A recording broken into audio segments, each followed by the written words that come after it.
বন্ধু মানে কি জানেন, সুখে দুঃখে বিপদ আপদে সব সময় পাশাপাশি থাকবে, কেউ কখনো কারো হাত ছাড়বে না। আর আমাদের পাশের দেশ ভারতকে দেখেন, তারা নাকি আমাদের বন্ধু। ভারতকে ত্রিপুরা, মিজোরাম, আসাম যেতে হলে বাংলাদেশে স্থলপথ ব্যবহার করা লাগে, আর আকাশপথ তো তারা ব্যবহার করছেই, সেই সুযোগ সুবিধা দেওয়া হচ্ছে তাদেরকে। তারপর বাংলাদেশ থেকে তারা গ্যাস সুবিধাটাও পাচ্ছে। ভারত এত সুযোগ সুবিধা পাওয়া সত্ত্বেও বাংলাদেশকে তারা কি উপহার দিচ্ছে? তার বদলে প্রত্যেক বছর বন্যার পানি উপহার দিচ্ছে তারা আমাদেরকে। গ্রীষ্মকালে খরা আর বর্ষাকালে পানিতে ভরা, এইটাই নাকি তাদের উপহার। তাদেরকে বন্ধু বলা চলে না, তারা আসলে সুযোগ সন্ধানী। মাঝরাতে পানি ছাড়ার আগে তারা অন্তত বাংলাদেশকে অ্যালার্ট করতে পারতো, কিন্তু তারা অ্যালার্ট না করে নিজেদেরকে পৈশাচিকতার সাথে পরিচয় দিয়েছে।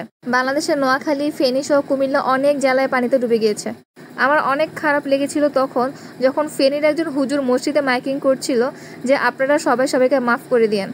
মানে মানুষ কতটা বিপদগ্রস্ত হলে, কতটা মৃত্যুর সম্মুখীন হলে মানুষ এইভাবে কথাটা বলতে পারে। আল্লাহ তাদেরকে হেদায়েত দান করুক। এতগুলা মানুষের জীবন, এত ফসলের ক্ষয়ক্ষতি, আরও বোবা প্রাণী তো আছেই, সব কিছুর হিসাব আল্লাহ তাআলা নেবেন। এই বিপদের সময়ে অবশ্যই আল্লাহ তাআলাকে আমাদের বেশি বেশি করে স্মরণ করতে হবে, আর বাংলাদেশের মানুষকে সবাইকে একে অপরের পাশাপাশি থাকতে হবে। দিন শেষে মুসলিম, হিন্দু, বৌদ্ধ, খ্রিস্টান আমরা সবাই কিন্তু বাংলাদেশের মানুষ, আমরা সবাই বাংলাদেশি। আমাদের বিপদ আপদে আমাদেরকে একে অপরের পাশে এগিয়ে আসতে হবে। আমরা সবাই সবার ধর্মকে সম্মান করব, কাউকে কখনো কটু কথা বলে আমরা কষ্ট দিব না।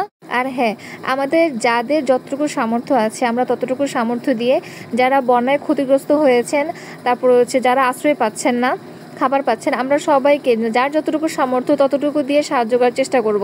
আর বন্যার পানি না, ইনশাল্লাহ এবার বাঁধের বিপরীতে আমরা বাদ চাই। দেশটা আমার, দেশটা আপনাদের।